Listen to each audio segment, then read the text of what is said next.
What we're seeing here is a protest that started a couple of weeks ago over a small increase in bus fares has now blown up into a nationwide movement, really against the political class and basically all of the issues that Brazilians see as wrong with the country: corruption, um, intransparent spending, rising prices, inflation, you name it.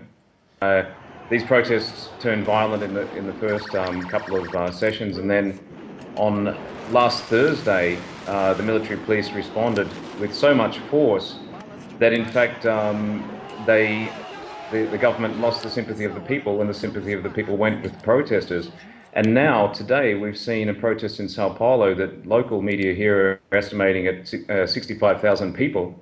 And a lot of these people are professionals, people from office buildings and architects, even bankers. The football has really helped to highlight these protests for the world, I think.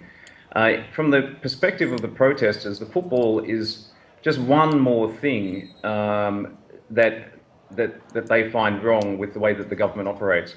To give you an example, the building of a lot of the stadiums here, including the Maracanã here in Rio, the cost overruns associated with those buildings were huge. And so the World Cup has become part of this general discontent with the way that Brazilian politics functions. The protesters I've heard are planning to protest again in Sao Paulo tomorrow. And if they continue to do this, they'll paralyze Sao Paulo. It takes nothing to paralyze a city like that because of the lack of public transport.